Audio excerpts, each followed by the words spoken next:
So anyhow, I then started looking in a multitude of directions, and again, the bottom line was, what is it that would scare the heads of government? Oh, and by the way, I say heads of government because I found out Russia in 2010 or 9, around that period of time, put out an internal to a mandate to have 5,000 smaller underground facilities.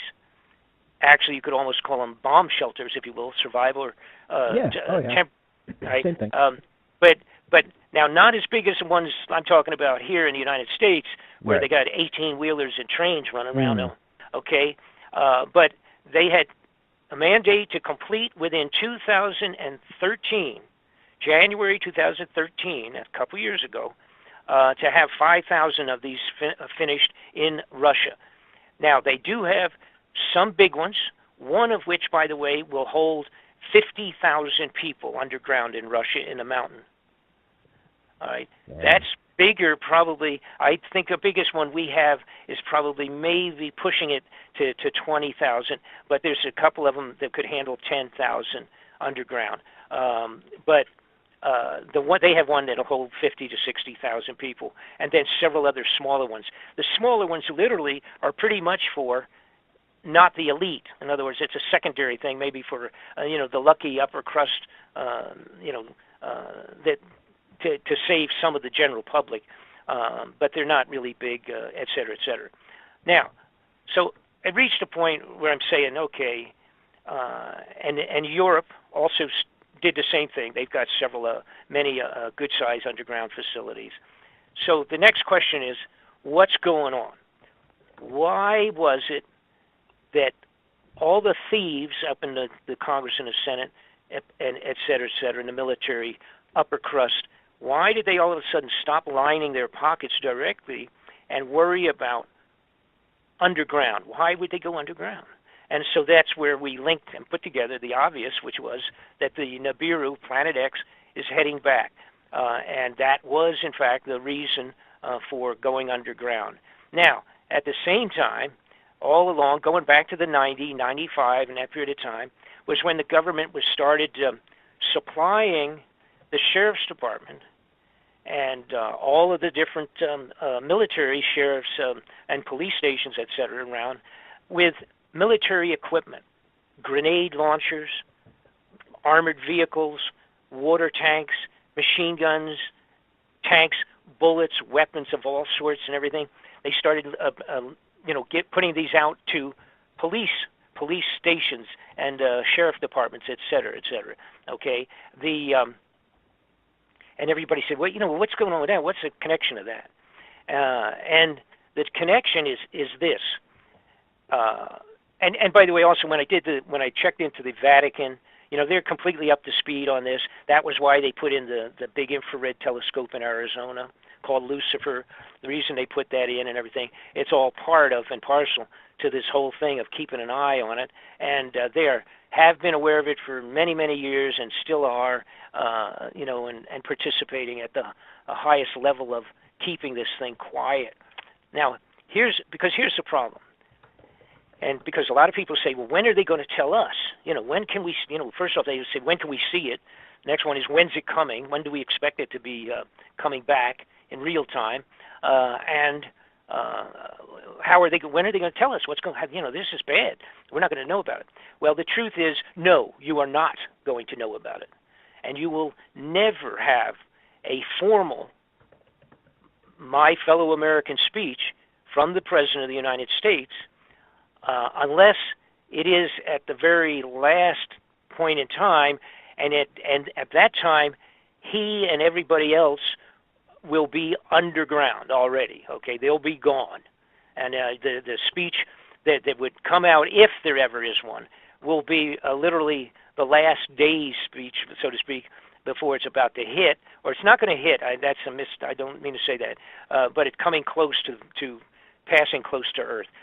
They have no intentions of ever telling the people of the globe that that's happening for real.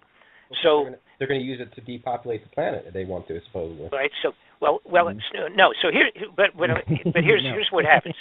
Here's what's physically happening, and why this comes back to the weapons going to the police force. What they're going to have to do is declare martial law in the United States before the Planet X Nibiru is starting to be seen in the sky. Once it's seen in the sky, headed in to go around the sun and then back out for another several hundred or a couple thousand years, whatever it is, all right, when it comes in, it'll be first seen as a star, like a new star. And it'll be coming in, it'll get brighter and brighter and bigger, and it will take about 3 to 4 months from the time it's seen in the sky for it to come around to its closest point, passing around the sun and then headed back out.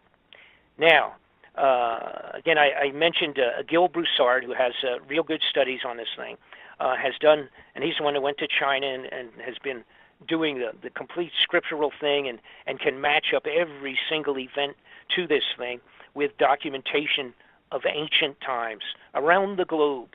So this is not just a handful of idiots someplace coming up with a funny story. All right. So here's where it has always been when it came closest to where it actually passes and blocks the sun, does an eclipse of the sun for a brief period of time, and then goes on around and goes back out. All right. That has always been around March, April period of time. March the 25th to 27th is usually approximately the period of time of most close to the planet Earth. All right. So also the mathematics of this is that it would be probably seen in the sky in December. Now, originally, and now there are a lot of miscellaneous variables in this thing. Changes in the calendars, the calendars of antiquity. They changed their method of counting days, and like you said, how many days, and back then versus how many days now for a month, and all that kind of stuff. So there's a lot of little variables, and it's kind of a little bit. Again, I refer like to Haley's comment. Give or take, in that case, it's only usually about give or take a week.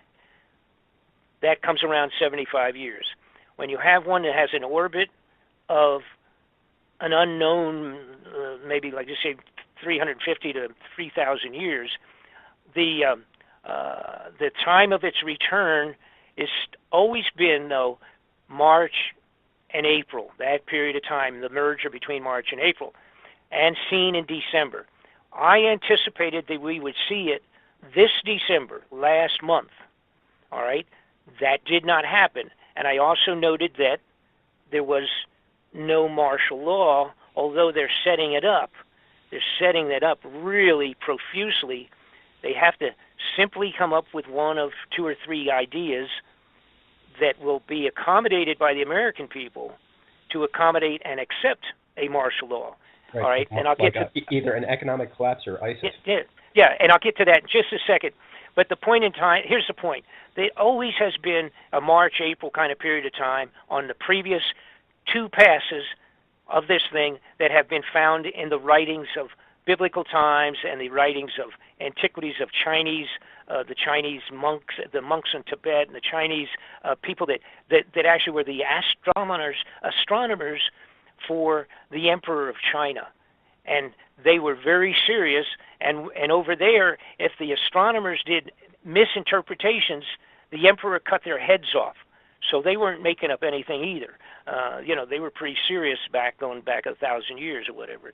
So here's my point. When people say, when is expected? All right, those people, even that differ with each other as to whether it's a 350 or a 3,500 time period, that doesn't make any difference. Politically, on the globe, the underground facilities are finished. They are still working on a lot of them, but most of them are finished. If they needed them next week, they could use them, all right? That's my point. They are filled with food. They are still putting food in and doing everything, final touch-ups on all of them. One of them, by the way, was the old NORAD facility that had been in the Granite Mountain for years. Unbelievable secured location.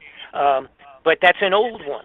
And they went in, closed it down a while back, about a year and a half ago, did some changes to it, and they've now moved back into it. They're using it. However, NORAD, the normal old function of NORAD, is not being carried out anymore. It is another one of the underground facilities.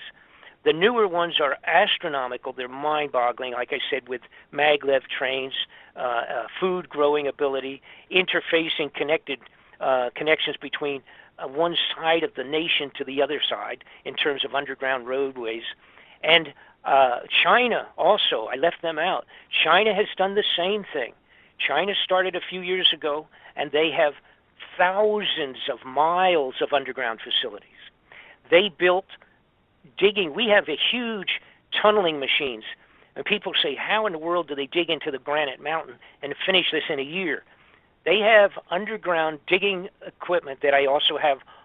By the way, I have to say this. All of this that I'm talking about and much, much more, including photographs, pictures, live footage of every one of the nations, everything I'm talking about, every single thing I've touched on base on here is completely covered in the DVD that's available to people that I put out approximately a year ago now, just at the beginning of this last year. It's called Incoming, and it's available on my website, bobfletcherinvestigations.com. You can buy it. It's $24.95. It's 4 hours, double disc DVD report, has everything and answers every question. Now, let me get back, and we pay the postage on it. Good. All right. So the point is now that the underground facilities in China, like I said, thousands and thousands of miles, they have the machines, which the machines are so big, they're tunneling machines. They go into the side of a mountain, and when they come back out with just a single one of these machines, you can drive an 18-wheeler into the mountain. Okay. Then when they go back the second time, they have big enough that you now have coming and going of an 18-wheeler. Two 18-wheelers can pass with the two passes of this thing. The Chinese, which I have pictures of, as a matter of fact, also, the Chinese built theirs with one unit that is two of our biggest ones side by side, and then another 25% larger in diameter in the middle of the two. It's a three-headed boring machine to go into the side of the mountain, and so big that you can, when it backs out, you could drive two 18-wheelers down and have a dance in the middle of the highway. That's how big it is. Unbelievable, man. I have all of that in the DVD, as a matter of fact. Now, I have to mention another point that fits into the whole puzzle, and that is a thing called a seed vault.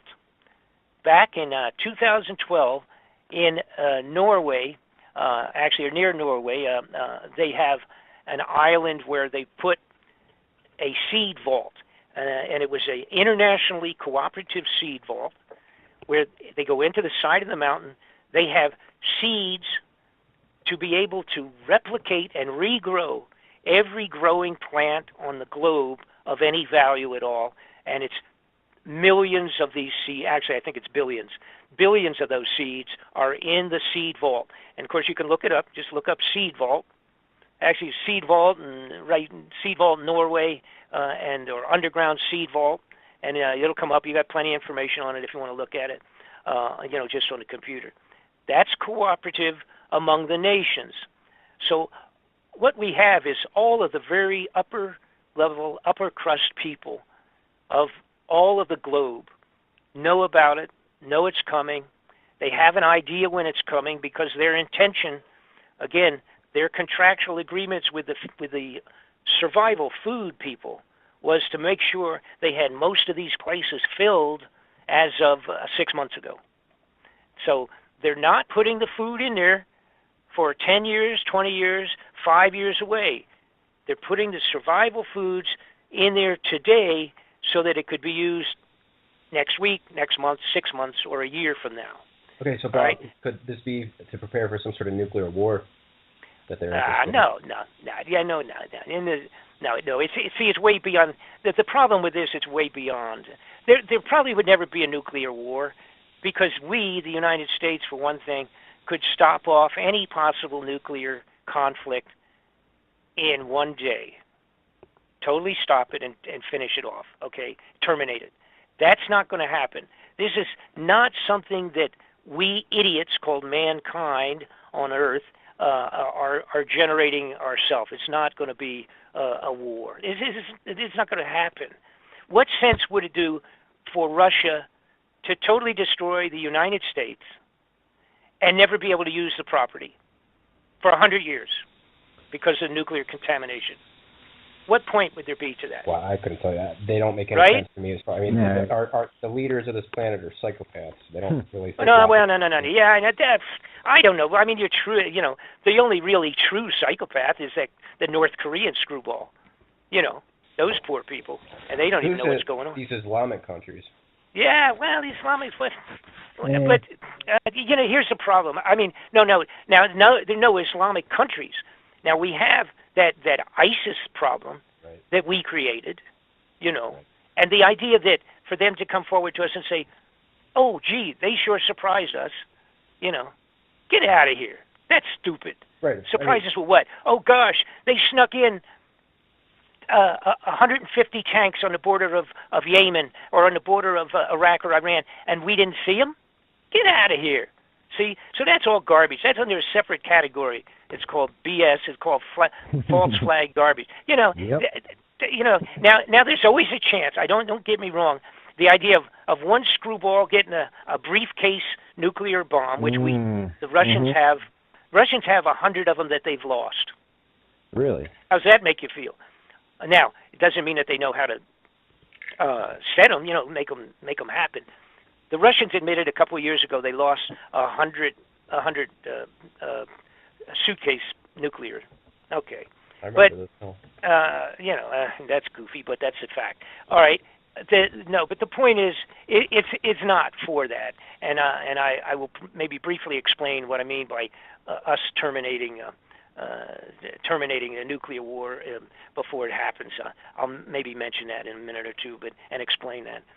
But the point is, the entire globe is all of a sudden, again, being done by the highest levels of our military and the highest levels of the corrupted government and in all governments.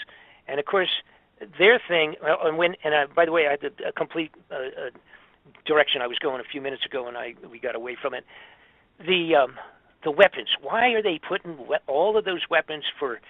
Actually, it's almost 20 years they've been sliding this stuff into these police departments. And what they're doing is saying, hey, guys, you know, we have some weapons available coming back from the desert. You know, we have some armored cars, we have some machine guns, we have hand grenades, we have gas launchers, and we have all of these things, and gas masks and bulletproof vests and armored cars and all this stuff. And they're asking the local sheriff in Omaha, Nebraska, if he wants to have a couple. So, you know, so at the police level, those guys love it. You know, I mean, they love the idea of saying, oh, wow, yeah, that's what I need. And we go in and hit these drug dealers in downtown Detroit, and we'll have armored cars, and we'll have this, we'll have that. Yeah. Okay. Yeah. But, I mean, they're just excited like a kid in a candy store. Oh, you know. And then they say, well, you know, we can't really afford that stuff. You know, we can't budget that. Okay. Oh, of course not. So, Uncle Sam says, well, what we'll do is we'll give it to you like almost free. And we'll set up some, you know, and we'll set up some kind of a pay-as-you-go deal. You know, you don't have to pay for it right away. Give you 10 years to pay for it, and get it to you for almost. We'll write it off down to almost nothing, and blah blah blah. We'll make sure it's working good before you get it, but you know, we'll do all that. So anyhow, the bottom line is they have placed all of this extraordinary amount of military gear in the police department. Now here's a little coup de grace to it. They say, now listen, we're giving you all this equipment for almost nothing. We just want you to sign an agreement that, or verbally is good enough for us, that when we call for your assistance, like in a time of a national emergency, if we ever have martial law or something that we have to declare, we want you to come on board with the wonderful new Homeland Security. You know, and be ready to answer and fully respond to the demands of Homeland Security. And they say, oh, yeah, sure, don't worry about that. That's great. We don't care. That's good. Sure, we'll do that. So what they're going to do is, and they've already got, now they have all this equipment is in the back parking lot of all these police all over. And some of it came up, a few months ago when they were complaining about, when they were having the black and the racial problems and police shootings of black kids and stuff like that, sure. right?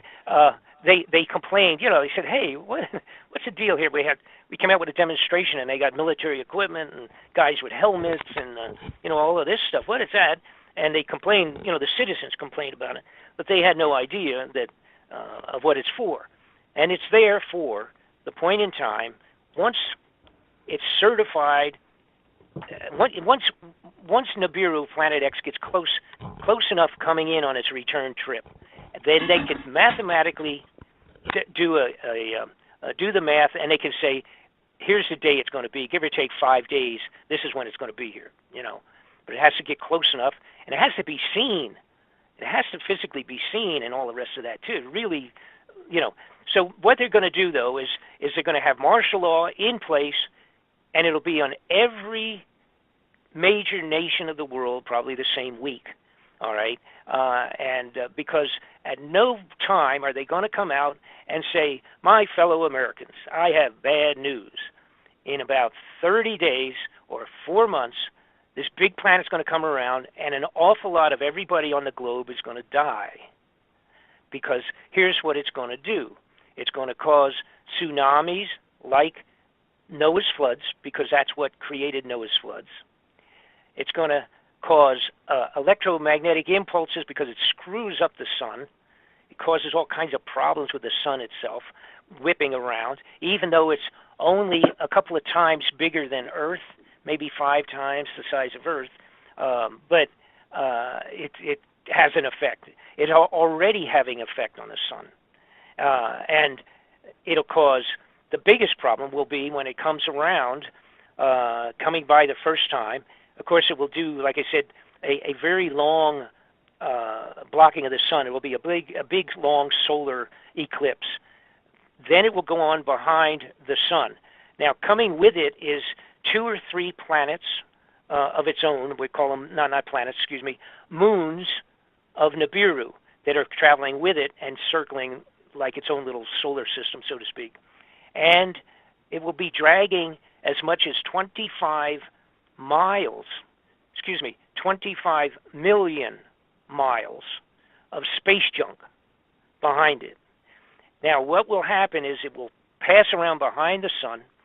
Then we will go through, because of our timing of our orbit around the sun, we will pass through the tail of that darn thing. And we will have extraordinary meteor showers, because, or what will, for all intents, appear to be meteor showers. We will be traveling through the junk that's trailing behind it. That will happen 2 times.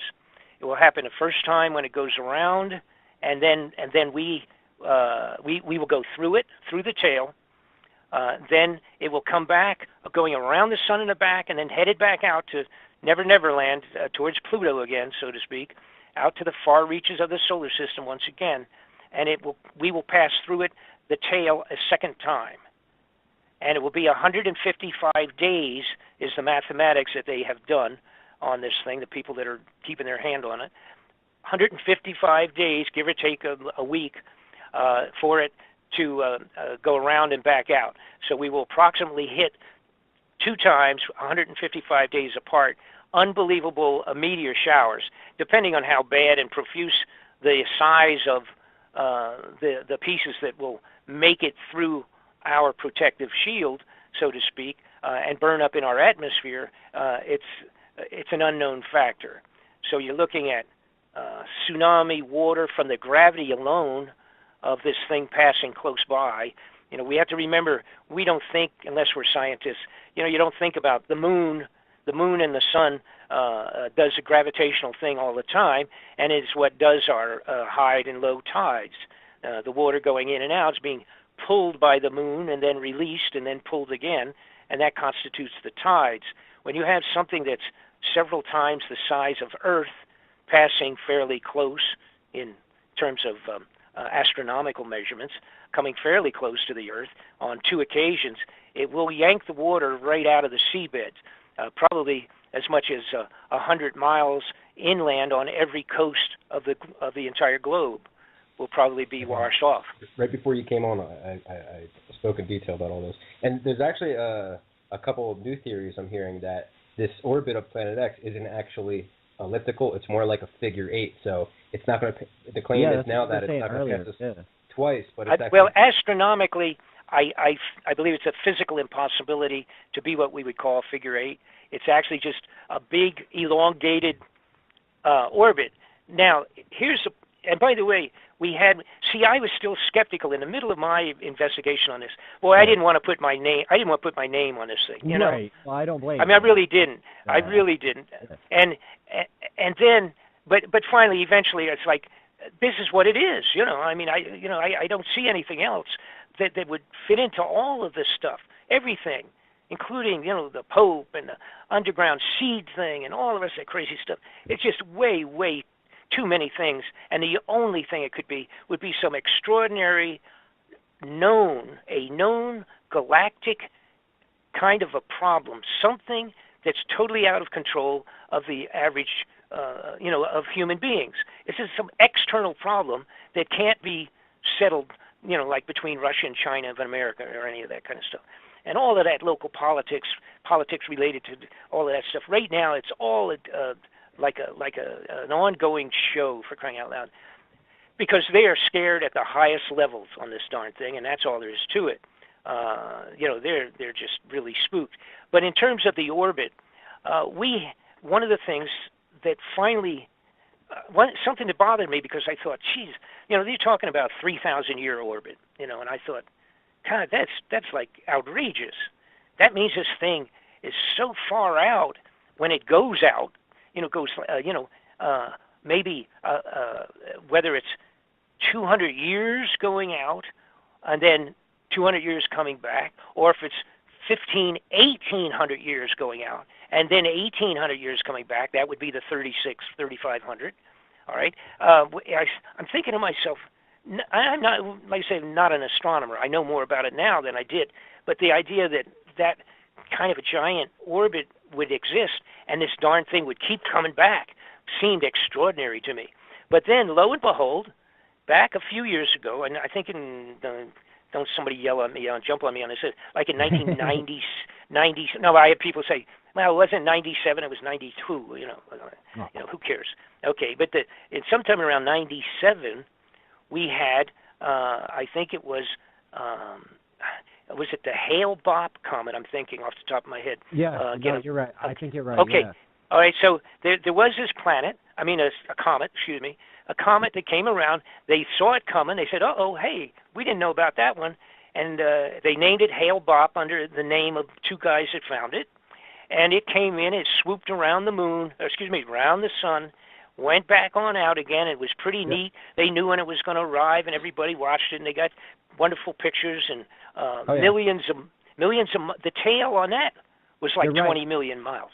Okay. Yeah, you're right. All right. So I got all the pictures sitting in front of me. So you got it right. Okay. So now what happens though? When I looked at it, they said it's 4,200-year orbit. Okay. For the Hale-Bopp. So they didn't know about it. They saw it. They found it. It came in. It did go around the sun. It did its thing, and it disappeared, going back out. And they did the mathematics, and they said it won't be back for 4,200 years. So then right away I said, so I had this little thing I was hanging on to myself personally that I thought 3,000 years was ridiculous, right?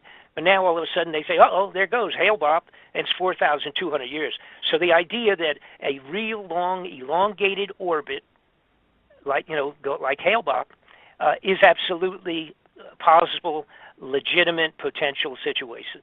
So that through my one little thing I had left where I thought I could say, well, that's stupid, it can't last.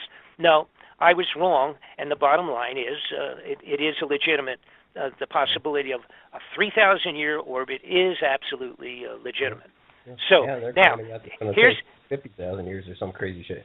And I just have one question left because we only have 10 minutes left. You mentioned earlier that no one has seen Nibiru. I mean, we're not seeing it in the sky in December and all that. Right. But I'm seeing I'm in a few video Nibiru groups, Facebook groups, And they're showing videos and photos. About that. Yeah. They're showing videos and photos of Nibiru. Let me answer that situation the best I can, all right? Good. I put in my DVD, I put some real good pictures of way out things that had been shot and, that could or could not be, whatever. But it's, number one, it's infrared. If you don't have infrared equipment equal to the $20 billion one that they got out there, and if you don't have one that good, the chances of you seeing or taking pictures is not happening until it gets in close. Follow me? All right. Once it's in close, then 10,000 amateur astronomers are going to see it in the same week, all around the globe. I'm not talking about infrared. I'm saying that during the sun rises in the morning, people are. No, I know. Okay, I know what you're talking about. It's showing up as a second sun in the sky next to our sun. Yes, and I understand that. Most of those are so you got to do just a size thing for yourself. First off, an awful lot of them are lens flares or something else. Okay, and there's some good ones. There are guys that said, no, I can prove that it's not a lens flare and this, that, and you see how this moves and that moves and everything. The bottom line is most of those are like the sun is the size of, let's say, a baseball at the end of your hand, your arm, a baseball, a standard softball, and the next to it is something like the size of a nickel, okay? And they're saying that's Nibiru, and it's got a funny color, and it's this and that. Okay, if it was that close, it would be doing such a number on everything already. And those types of pictures now were out 2 years ago, and it's still not here, okay? Right. That ain't going to happen. And like I say, according to all of the scriptures and the things where they actually have seen this darn thing come and go, and scratched it on the wall of the cave or whatever you want to say, or put it on the clay tablet. The bottom line was it was seen in 1 month, and about 4 to 5 months later, it came around and did its thing, got gigantic, came by, and went back out again. All right? So now here's what's happening now. Since I put out my DVD, the increased interest, and I'm not the only one, I don't mean to say that, but my timing was such that when I put it out, the interest went through the ceiling, and the multiples of tens and tens on this thing has become. Originally, it was like 3 or 4 little things. I put my DVD out and did a whole bunch of shows, and then in a short period of time, if you put up Bob Fletcher, Nibiru, Planet X, Bob Fletcher, in Unknown Planet, any of that, there's now like 2,000 hits for crap, 2,000 pages you could go to now. But the point is, the government now, as time is ticking away on this thing, they're starting to put people, like just the other day, CBS News came out and said there was this couple of astronomers that have seen Planet X. Let me correct myself. They think they located the thing that might be Planet X, and it's out there past Pluto. All right, and then the caveat to it was that they said it's like 1 million light years away. Okay, well, on that basis, nobody has to worry about it. Okay, now somebody else came out a little while back and did a similar thing. They said they literally have discovered in the last year, 2 years, let me put it 2 years, 1,100 planets that they never knew existed. Yeah. Not all in our solar system, but close enough or out there where they have been located. They have been named and numbered and taken pictures of some of them with a new telescope that they have, a couple of them now, that they have out in outer space. All right? But what they're doing now, because they still have to defeat the idea that anybody on Earth living person on Earth has anything to worry about. So if they come out with some astronomer who's financially taken care of under the table, and he comes out and says, oh, we found this. Now, the ones that came out, excuse me. So, see, the ones that came out and said they found 2 planets and one together, and I don't know, whatever it was, just the one that was on CBS yesterday, actually. CBS Television News, okay? But there's 2 caveats to that. Number one is that they indicate that it's so far away that just go back to sleep and you don't even have to worry. Your grandkids don't even have to worry about it. And if it was heading back at a gazillion miles an hour, it's still not going to be here for 1,000 years. Okay, so that was that. But additionally, that serves to throw cold water on anybody like me and the rest of the people out here, that are saying, hey, it's going to be in a year or so, because why are they putting all the food in the underground facilities? And they don't want it to go bad. They didn't put it in until they need it. Okay, right? And why do they have they're going to do the martial law thing? Oh, and let me anyhow. So I don't want to get off on another thing and miss my point. The point is when they see these, and then they come back and say, and it fits exactly what we consider to be this Planet X everybody's talked about. It's approximately the same size, and it's this, and it's out there by past Pluto and all of that.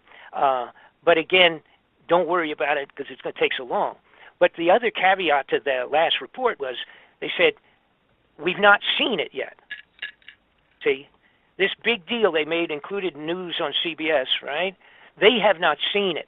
They're working on mathematical movements of other stars being pulled and affected by this big thing that we can't see, cannot see, all right? Now, the bad guys, the government at the highest level, they can see it, folks.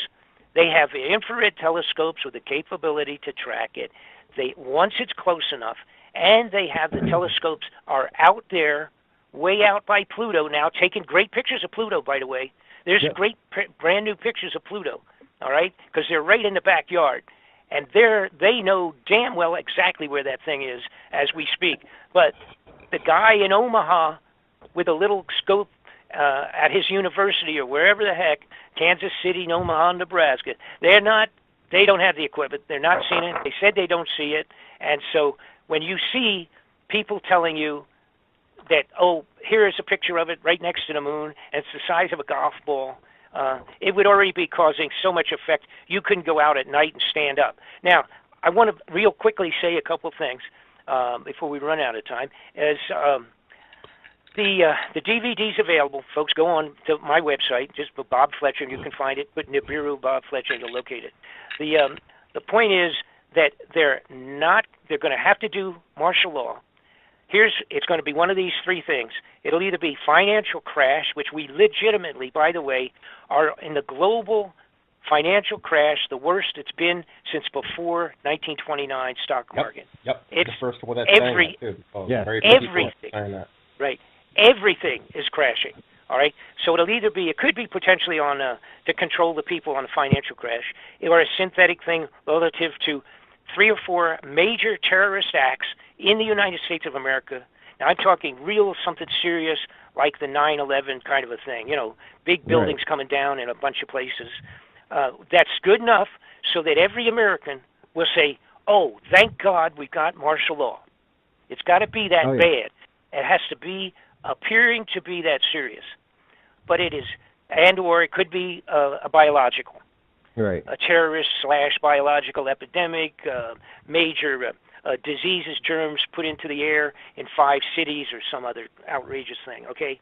And the other one, now the last one is the confrontation that would appear that we're going to get into World War III, regular World War III like with Russia or China, all right? But those things are not going to happen either. China's not in a position to do anything like that. They are starving now. They're into a negative financial that they don't even know what to do about.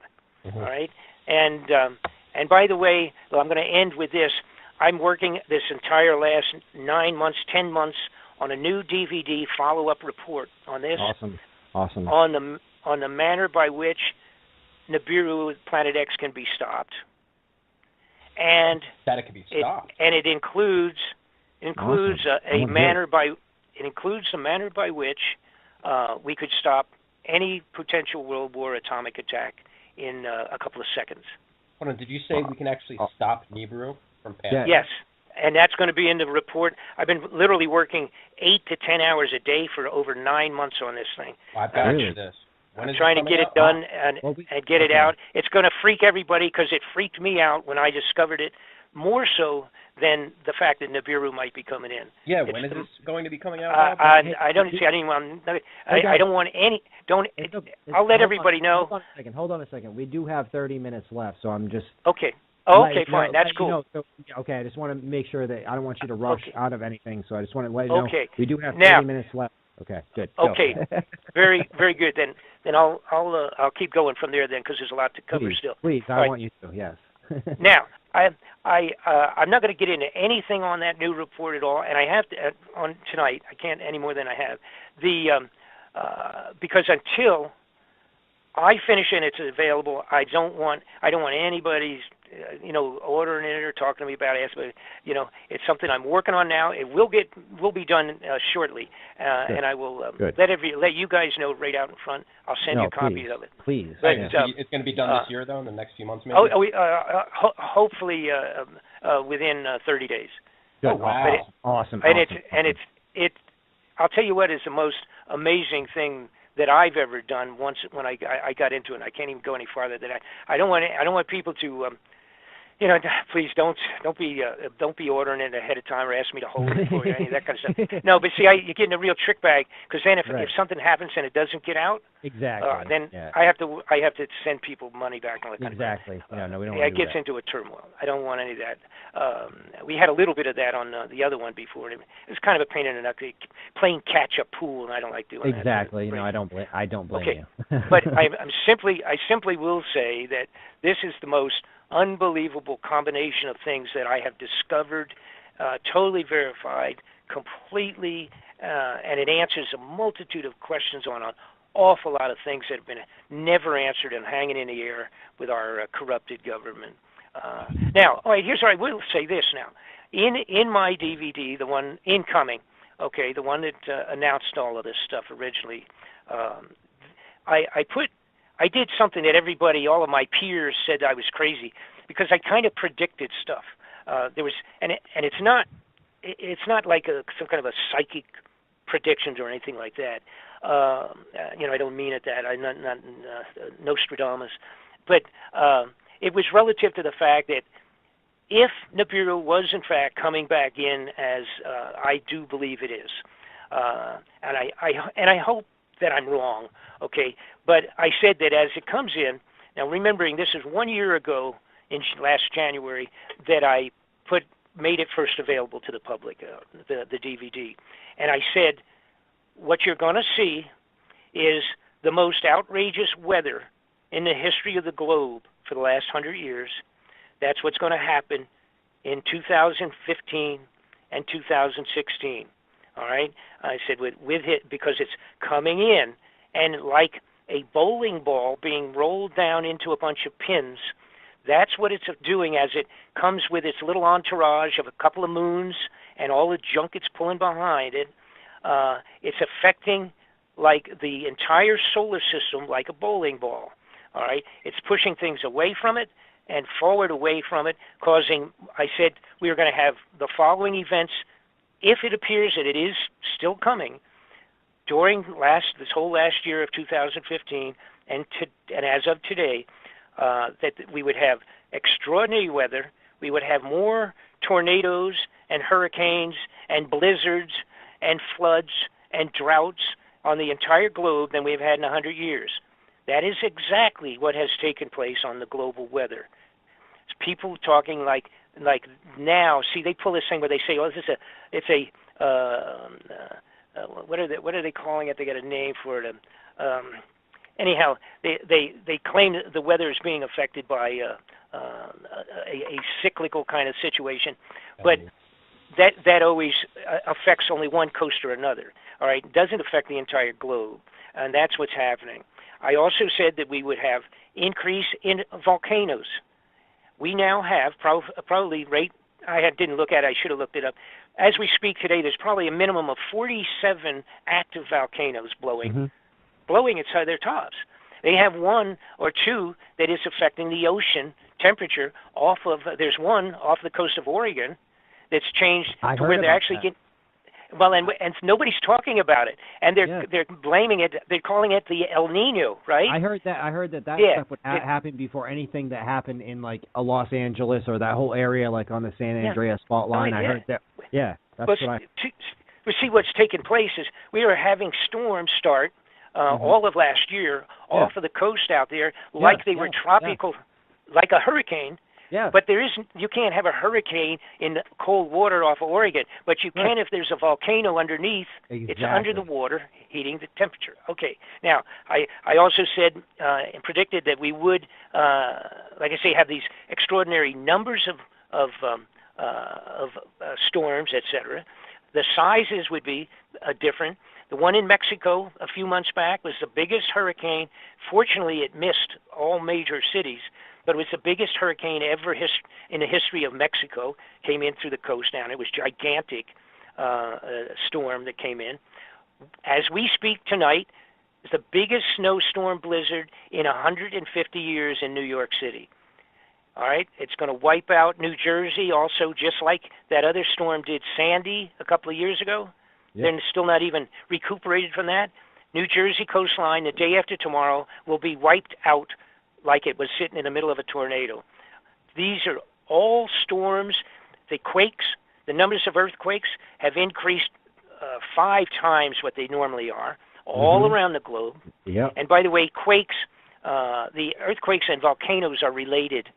When you get a given number of earthquakes, you can almost triangulate, draw lines between them, and you'll find that a volcano will be popping up, sticking its head up within 30 days of the swarms on these, a swarm of earthquakes will equal a volcano. And it's got to do with the stress on the overall crust. Now, here's where, and I put this in the incoming DVD, the report. I put this very clearly and explained it too, that what I found out when I was doing the investigation on this thing, and again, this is one of the things also that was like a tip the scale that I told myself that you have to do this report. Even if you're wrong, you have to do it. The planets, starting out by Pluto, all right, are all being affected. Now, they had already started to be affected back when I put this thing out 1 year ago, but they are now worse and being more affected than previously. Now, what I'm talking about is all of the planets as far out as Pluto, and including Pluto, is having a change in their atmospheres, the ones that have what we would call an atmosphere, change in the gas, change in the some of their orbits are being affected. They're wiggling, so to speak, or jiggling or vibrating in their orbits, changing a little bit. The storms, some of the storms on the face of these planets are changing. Some of them, like one big one on Saturn, I think it is, on Saturn that has been there for like 400 years. That storm is changing and getting bigger and then getting smaller and having variations to it. There is an atmosphere of salt, a salt-type content, sodium. Yeah, on the moon. On the moon. Never been before. All of a sudden, they now have a haze type of an atmosphere circling the moon, and it is a sodium content. All right? So every one of them is, and then, of course, I don't even want to get into, I'm trying to think, it's either Venus, and this is where somebody's going to say, well, you don't know which one is which. It's either Venus or Jupiter, whichever, I'm not positive. But the ice cap on it, on the poles, there's a pole ice cap on both the North and the South Pole. It's melting. Well, excuse me, I actually think it's Mars. But anyhow, it's melting the same as ice caps on Earth is doing.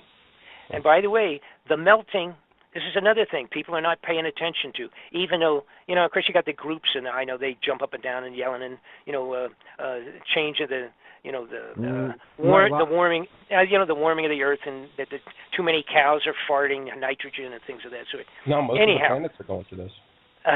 Here's the point, though. The glaciers on Earth a couple of years ago, and escalating rapidly, are melting like crazy. Now, to give you an idea of how bad the ice caps are on Earth right now, melting, and the glaciers running into, and the glaciers are melting kind of like from underneath. In other words, it's sort of like the globe on Earth is being heated a little from inside or something. It's very strange because they're melting like from underneath, like inside the shell of the ice coverage. You're right. Mars. Mars. Yeah, I just looked it up. Yep. All right, good. So the point is, the glaciers are melting so rapidly on Earth as we speak that in Miami 2 years ago, they had to start putting pumps into the city of Miami Beach because every high tide is moving back then, now a year and a half ago, 4 blocks into the city of Miami Beach. The regular high tide now is moving into the Miami Beach city itself by about 4 blocks. Now, they put the pumps in. They cost millions of dollars. They literally switch on with the high tides to pump the water away and try to keep it out of the stores and the hotels. All right? Now, what also is going on since then, it has continued to be so bad that in Miami Beach, they are actually, I'm trying to think of how they're doing this, they're actually raising the street level like 10 feet in all of Miami Beach. It's a gigantic multi-billion-dollar investment to try and raise the elevation up enough so that everything won't be totally wiped out in 2 years. So that's how serious the melting of the glaciers are. And my contention, along with that of many of the other scientists that have been involved with studying Nibiru for 20 years themselves, know much more about it than I do. The contention is that all of these things that I'm talking about, including the planetary activity all the way out to Pluto and then coming back in towards the sun, that's all the effects of Nibiru starting to affect the system, all right, including speeding up the heating of the ice caps on the planet Earth. Now, the sun is being affected already by it. All right, and see everything something we don't think about, and unless you're really a scientist and involved with this type of stuff on a regular basis, you don't even you just don't think about these things. But in the solar system, it's kind of like you think of it as a big bathtub, okay? So if you get a whole bathtub just filled with water, and you put 10 ping pong balls floating in there, and that's representing the planets, all right? And now you get it completely calm. You got the little ping pong balls floating on the top of it. Drop a golf ball on one end of the bathtub, and what happens? It affects every single one of the planets, and vice versa. All right. If one of those ping pong balls represents Earth and it's at the far side of the bathtub, if you drop that golf ball in there, you're going to be bouncing that ping pong ball, I can't even say that, around in the bathtub like crazy. Any little activity of an extraordinary, it's almost like an infection on the human body. Anything that comes in and intrudes into our solar system that's not part of it on a regular basis is going to cause a radical effect. The sun is doing crazy things. It's developing holes like they've never seen before on the surface of the sun. 2 years ago, by the way, one of those electromagnetic impulses from the solar flare came out, and it was huge, and we missed it. Our orbit permitted us to happen to miss that impulse, the solar flare that came off, and this is approximately, like I say, 1.5 years, 2 years ago when that happened. We missed it by 1 week on our orbit around the sun, all right? And if we had been struck by it, it would have fried, that electromagnetic force would have fried every satellite ahead of time, but it would have also wiped out all electrical functioning on the globe for probably 100 years. And this is a reality that the head of the Homeland Security, Janet Napolitano, when she quit 2 years ago, one of the last speeches she made was that one of these electromagnetic impulses of solar flare will hit the Earth within a few years, and not maybe, but will. And when it does, it will terminate the electrical on the globe, depending on what side of the Earth it hits, for as much as 100 years, because it will fry everything, all the generators, and also this is the type of thing you could expect with the passing of Nibiru when it comes close enough. It would be the equivalent of one of these solar flares, potentially, and it would fry all electrical functioning on the globe, at least or on half of the globe, but we're so interfaced, the possibility would affect everything. But it will burn, it will burn every generator, every transmission line, every transmitting substation, every power plant. It's just the whole ball of wax will be gone. Cell towers, all that stuff. Well, everything. And the point is, so what would happen is it's not like we know how angry we get if the power's down for. I mean, if it's down for 30 minutes, we throw stuff at the television. If it's down, you're running around looking for candles, all that kind of stuff. If it's down for a week, you really seriously have problems. But we can't perceive total non-electrical life in America for a year or 10 or 50, because the big power plants that would have to totally replace these generators, there are not enough of them to do it. No, I agree with that. Not enough. I mean, well, it's a scientific. It's not even close. No, it's not yet. It's a scientific reality. Now, the last time we had one big one from the sun that did hit was like in 1865 or something like that, about that period of time. And anything that was electrical, we didn't have much electricity at that time. Right. Anything, although all the wires that were up for the telegraph and all that stuff, all of that was melted. So whatever we had, and again, fortunately, we didn't have much. But in today's life, every single thing is electrical. And the banking, boom, banking's gone. Everything's gone. No fuel, no cars, no light. You're right. You are right. No way to pump. No way to get gas. They can't pump anything. Can't pump. You can't drive. You don't have the light. Can't drive anything. It would be, we're really talking spooky stuff. Now, I was in Atlanta one year when part of that grid went down, for 8 hours or something like that. Yep. And I mean, when everything goes, it's really spooky stuff. I mean, and of course, like I say, even the banking and everything. See, whatever money you got in the bank, which is only a numerical electronic number anyhow until you pull it out, that's gone. Absolutely. There's even a good chance. See, there's even a good chance. Bitcoin and all that stuff. That's all done by. Sure, everything. That's all gone. Yeah. All gone. And think about this briefly. The possibility is that the money, because it is strictly computerized memory banks, with a solar flare, depending on how bad and where it hits, all of that could be totally erased. Mm-hmm. You don't have any money, sir. Sorry. You had 200,000 you had in your life savings. Oh, sorry about that. That will happen. You're saying if when Nibiru passes? Very, very likely the same kind of an effect. Yeah, I mean, even solar flares could cause.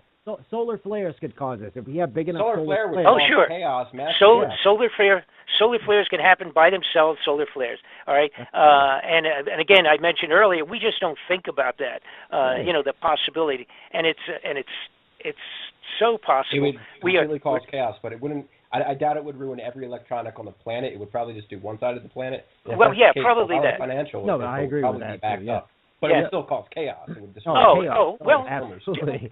Well, just if you try to imagine life in America, I mean, we wouldn't care much about the other side of the globe anyhow if it was us. In other words, if it blows us out, takes all of our electrical actions down. Try to imagine what life would be like. Let's just say for 6 months.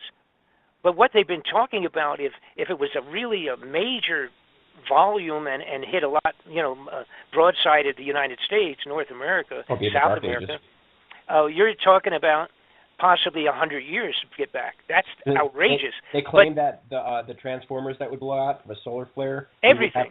We would have to completely reorder. We would have to order the parts, and they would. Where are you going to order the parts? How are you going to order parts? Right, exactly. China would have to build them, and it would take 3 years to build them. How are you going to ship them? See, right. You can't pump gas. Oh, see, you got to realize there. Now, what happens first off? No medical services. Very carefully, Bob. No emergency anything. No police. Nothing. No. You want to talk about gangbangers? No. You know.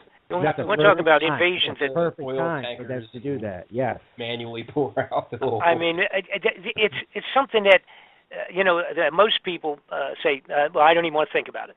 You know.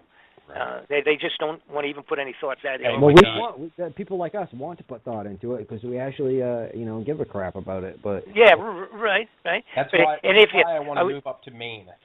What people come up to Maine, everyone. As far away from the population as possible, dude. Yeah, seriously, it's going to be The Walking Dead when this happens. As a matter of fact, there was two people that said that. Napolitano did it, head of Homeland Security. See, they've done huge. Calculated reports and scientific investigations on these things for the possibilities and stuff. And it was a big speech for her. One of the last things she did leaving the Homeland Security a couple of years ago, she said, it's going to happen. It's not if, it's just when. And how bad it is depends on how the wind blows, whether it's 2 years or 102. And I mean, it's going to happen. Turn us into cavemen, for crying out loud. Yeah. You know what? I wouldn't mind. In this society, honestly, we're screwed. I have some days where I think that some of us would be better as cavemen. I really do. I really do. Yeah. It's kind of like a start over, like a reset switch. I mean, I don't know. Well, it's like cleaning a slate. But see, the problem is the way things are now in the criminality. Yeah, that's. Who's going to do what? The biggest crooks in Washington are going to do whatever they can do, and they'll be out. They would be down in their underground facilities. Yeah, they got generators down there, and they got fuel, and they got all set. Oh yeah, that's the stuff we were talking about earlier. They'll be down. Even if it was not a Nibiru situation, if you had a solar flare that devastated America. They're all set. We're up here like burning up, and they're like that's the reason that they gave the weapons to the people who are going to do martial law, and they'll be enforcing it blindly, with the exception of the ones that finally realize that, hey, wait a minute, we're guarding the rat holes, entrances to the underground facilities where the rich people are having martinis. One thing interesting about martial law is that Zeta Talk site. I remember 15 years ago when I first read it. They claimed that towards the end, before Nibiru passes, the government's going to attempt to declare martial law, and it's going to fail, and the people aren't going to accept it. And in the end, we're going to rise up against the government once we realize that the government is with what? See, the problem is if Nibiru is what it is and comes and does what it would do. Again, we're talking Noah's floods over again. Right. So what do we do? And best effort for yourself. Right. Right.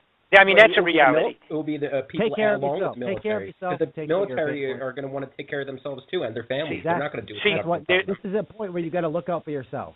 That's all it amounts to. And, again, the bottom line is, it's like you really start saying, well, how many, it's 140 million people, I think, is a population within 25 miles of the coastline around the United States. Yeah. They'll all be gone in the first 15 minutes. Yeah, then that's why martial law is going to fail, because the soldiers. It might. It's 100%. But I guess I have to ask you, what's your point? In other words, they're going to be going underground, locked off. The doors that seal these things off are like there's 6 of them in a row, 4 feet wide, be able to handle a nuclear bomb in the front yard of the darn thing. See, so between you and I, it's like the martial law would be only to guarantee that they can get on their buses and airplanes and get the hell out of town and get to wherever they're going to go. See, and then after that, that's a great point. Great point, right there. After that, they got everything they need, probably for 25 years. Now, they may have to be in there longer. I don't know, and I don't care. But they have what's necessary to maintain X numbers of people in a given hole in the ground for a 25-year period of time. Food, communications, all of that underground, enough fuel to run the generators and the air filters and all of that crap under there. And probably, see, there are direct, which is the only one thing, I don't know this, but I'm making a speculation now. You can see the films and the videos and the pictures that I have. What's your website, Bob? Because we only have a minute left. Okay, Bob Fletcher. We don't have we'll to do it again. Yeah, go Bob ahead. Fletcher. BobFletcherInvestigations.com. That's all. Bob Fletcher. You can punch Bob Fletcher, Nibiru, and then eventually you'll be able to get to it anyhow. Like I said, there's probably 2,000 hits on that thing now. Awesome. I mean, on Bob, their, people do. We have 5 minutes left. Sorry, I thought we only had Okay, that's all right. All right, so there's not much more I can say. I will say this, which I said all of my interviews. I hope I'm wrong. I would love to be for like 2 years from now, do a show again, and and have you just say, "Boy, you're the biggest jerk in town." Well, no, Bob. You know what? I don't think it's going to happen in the next couple of years. I think it's going to happen in like 8 years, because, like you said in the Bible, I think they're going to do the whole 7-year tribulation and then finish it off with a Jesus guy. But you have to understand something. We've been into that, depending on how you want to classify it. True. See, the tribulation's already started. Exactly when, I don't know. See how you could put a day on that. You can't. What we're going through now and all the rest of the junk, what's taking place in terms of this snowstorm that's supposed to be, you know what they're expecting over there as we speak, starting in about 1 more hour? Where are you guys calling from? Where are you calling? Pennsylvania. I'm calling from Maine, so the snowstorm veered off before it got to me, but I think Jeff got it up there. Okay, let me tell you. Here's what's happening right now. 200,000 people are already out of electricity over there, and it hasn't even started yet. I know. All right? Yeah. They're expecting 70-mile-an-hour winds along the coast, and they're expecting 3 to 3.5 feet of snow in some places, with drifts of 6 feet because of the winds, followed by an ice storm. I'm lucky we're missing it. They're in a state of emergency. There's 5 states, I think, that are declared state of emergency and shut down. All the planes have been interrupted. Totally shut down from out of there, 7,000. Thousands of plane delays. My friend is in Seattle, and he's actually sitting in an airport right now, waiting to come back to Boston because he's flying into Boston. Of course, Boston isn't getting affected by it, but they still have to. You mean not yet? Not yet. You see, the storm is moving. It's coming up from the south, and with problems also coming from the east, from the ocean in, we can't completely trust what the weathermen say anyway, because how many times... Well, no, that's true. The only thing that I did, just because of my own interest, I used to live in New Jersey many years ago for a long time, but Jersey had never repaired from the 4 or 5 years ago. They never did. They did anything. They barely did anything. Right. Yeah. Well, they're about to get hit identical again. Dude, they're fucked. Right. I said that this morning. I was talking to a friend, and I was like, New Jersey, out of all the people, with everything that happened before, to me, they're fucked. Excuse my language, but that is the word that I'm going to use for this, because I think that's a perfect word. And I looked at, just before we started talking, I had looked at the updated satellite picture of the storm, and it's gigantic. It's like that one they had a little while back. The storm goes from Tennessee, Nashville, Tennessee shut down, and it goes from Nashville to the northern side of New York State. My God, it's huge. It's covering states and states and states. I don't remember what the number was, people being involved, but it's just millions and millions of people. Again, they're even expecting like a follow-up in another day or two of it becoming an ice storm, and with 50-mile-an-hour winds, I mean, it's going to knock all the lines down. It's just unbelievable. It's just going to be a mess. I don't know what's going to happen. It's not going to go away. It's too big. Gigantic storm. But anyhow, so much for that. Somebody the other day told me the problems on the West Coast was because it was El Nino. I just told him today, I said, El Nino's on the other coast now, so right. I was joking with him, the El Nino's moved across the other side of the coast, so I don't know what you're going to blame this one on. But the bottom line is, somebody said, I'll tell you what, the head of NASA was asked in front of the Congress last year, what do we do if all of a sudden we saw a real big planetary object coming in towards Earth? Yeah. And the head of NASA paused and he said, pray. You just said pray. Yeah, what kind That of? Do you really? response. Do you even have a? Do you trust the head of NASA to make a Oh no, comment no, like no. that? But I thought that was pretty I didn't appropriate. think you did. You no, know, I this guy- agree with that too. No, You know. I agree with that. Yeah. but the truth is, on the new DVD I'm working on, there is an alternate, and you're going to find out what it is when I get that finished. You know, Bob, I've been thinking this for years, something like that, and I don't know. I hope I'm not thinking the same exact thing as you are, because I don't want to ruin it. But you don't have to tell me if I suspect if we all like somehow not prayed, but we can like somehow some sort of meditation, and we can magnetically influence this thing. That's my thought. So you'll see something that it's going to really. You'll see a bunch of things that are going to really surprise you on the new report that we get the thing done. I can't wait. You told me about that, and I can't wait for that. I cannot. And I have to absolutely say this. This last DVD, obviously the Nibiru is, it's pretty intense and it's. I know it's pretty well done. I can't tell you. Matter of fact, I'm doing a translated interview for Russia in probably this week. That's awesome. Awesome. And I have people from every corners of the world have gotten my DVD. Awesome. I mean, all over places I didn't even know where the heck they were. Zanzibar. Good. You know, good. Places I'm serious. That's very encouraging, Bob. That's well, it's encouraging. It's only that it's finally opened up some people's eyes to the possibilities. And I wanted the big deal. I wanted people to know how corrupted our government is. It's so bad. Thank you. What's terrible is that the new one I'm doing is it's going to even show you more corruption. That's mind-boggling. You know, honestly, Bob, I don't want to see any more corruption. But if you're going to bring it to the fore, it's part.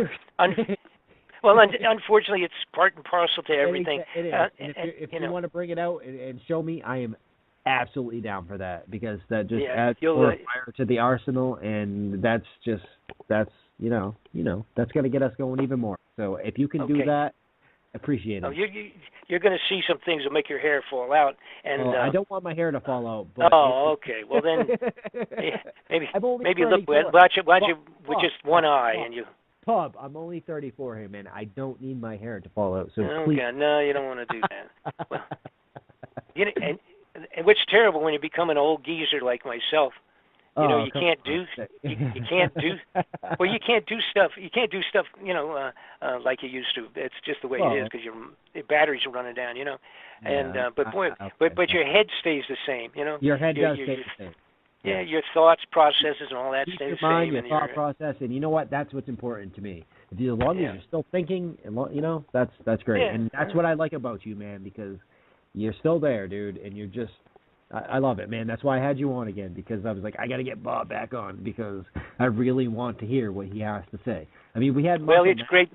We had Masters come on and talk about Planet X, and it was a little different than what you had to say, but I'm kind of swaying towards what you have to say, because you actually break it down. You give a whole background on how you came up on this and everything, and that's what I appreciate. And Marshall kind of didn't do that, and.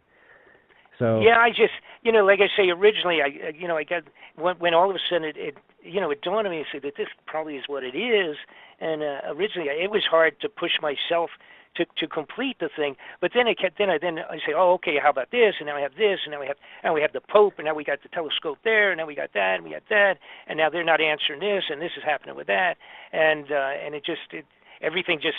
It's like a big puzzle, and you don't understand what it is until you get 90% of it done. Then you can kind of make it out, and it all just kept going in the same direction. That these guys just wouldn't do all this crazy stuff if it wasn't scaring them very seriously.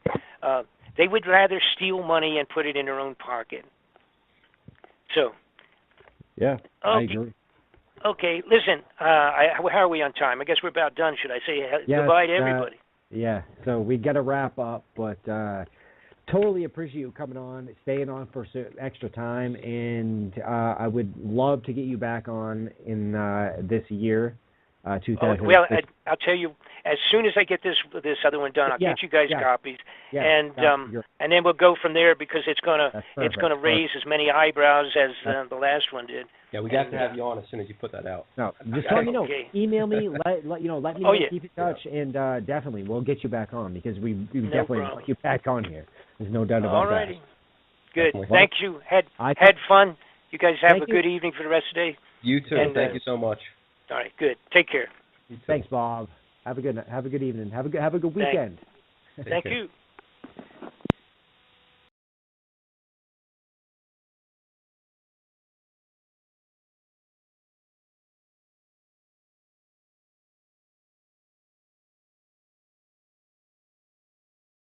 So, anyhow, I then started looking in a multitude of directions, and again, the bottom line was, what is it that would scare the heads of government? Oh, and by the way, I say heads of government because I found out Russia in 2010 or 9, around that period of time, put out an internal to a mandate to have 5,000 smaller underground facilities. Actually, you could almost call them bomb shelters, if you will, survival right? Same thing. But now, not as big as the ones I'm talking about here in the United States, where they got 18-wheelers and trains running around them. Okay, but they had a mandate to complete within 2013, January 2013, a couple years ago, to have 5,000 of these finished in Russia. Now, they do have some big ones, one of which, by the way, will hold 50,000 people underground in Russia in a mountain. All right, that's bigger probably. I think the biggest one we have is probably maybe pushing it to 20,000, but there's a couple of them that could handle 10,000 underground. But the one they have one that'll hold 50 to 60,000 people, and then several other smaller ones. The smaller ones literally are pretty much for not the elite. In other words, it's a secondary thing, maybe for the lucky upper crust, that to save some of the general public, but they're not really big, et cetera, et cetera. Now, so it reached a point where I'm saying, okay, and Europe also did the same thing. They've got many good-sized underground facilities. So the next question is, what's going on? Why was it that all the thieves up in the Congress and the Senate, and et cetera, in the military, upper crust, why did they all of a sudden stop lining their pockets directly and worry about underground? Why would they go underground? And so that's where we linked and put together the obvious, which was that the Nibiru, Planet X, is heading back. And that was, in fact, the reason for going underground. Now, at the same time, all along, going back to the 90, 95, and that period of time, was when the government was started supplying the sheriff's department and all of the different military sheriffs and police stations, et cetera, around with military equipment, grenade launchers, armored vehicles, water tanks, machine guns, tanks, bullets, weapons of all sorts and everything. They started putting these out to police stations and sheriff departments, et cetera, et cetera. Okay, and everybody said, well, what's going on with that? What's the connection of that? And the connection is this. And by the way, also when I checked into the Vatican, they're completely up to speed on this. That was why they put in the big infrared telescope in Arizona called Lucifer. The reason they put that in and everything, it's all part of and parcel to this whole thing of keeping an eye on it. And they have been aware of it for many, many years and still are, and participating at the highest level of keeping this thing quiet. Now, here's the problem. And because a lot of people say, well, when are they going to tell us? When can we, first off, they say, when can we see it? Next one is, when's it coming? When do we expect it to be coming back in real time? And when are they going to tell us what's going to happen? This is bad. We're not going to know about it. Well, the truth is, no, you are not going to know about it. And you will never have a formal, my fellow American speech from the President of the United States, unless it is at the very last point in time, and at that time, he and everybody else will be underground already. Okay, they'll be gone, and the speech that would come out, if there ever is one, will be literally the last day's speech, so to speak, before it's about to hit, or it's not going to hit. I don't mean to say that, but it's coming close to passing close to Earth. They have no intentions of ever telling the people of the globe that that's happening for real. So they're going to use it to depopulate the planet if they want to, supposedly. Right. So no. So here's what happens. Here's what's physically happening, and why this comes back to the weapons going to the police force. What they're going to have to do is declare martial law in the United States before the Planet X Nibiru is starting to be seen in the sky. Once it's seen in the sky, headed in to go around the sun and then back out for another several hundred or couple thousand years, whatever it is, all right, when it comes in, it'll be first seen as a star, like a new star. And it'll be coming in, it'll get brighter and brighter and bigger, and it will take about 3 to 4 months from the time it's seen in the sky for it to come around to its closest point, passing around the sun and then headed back out. Now, again, I mentioned Gil Broussard, who has real good studies on this thing, has done, and he's the one who went to China and has been doing the complete scriptural thing and can match up every single event to this thing with documentation of ancient times around the globe.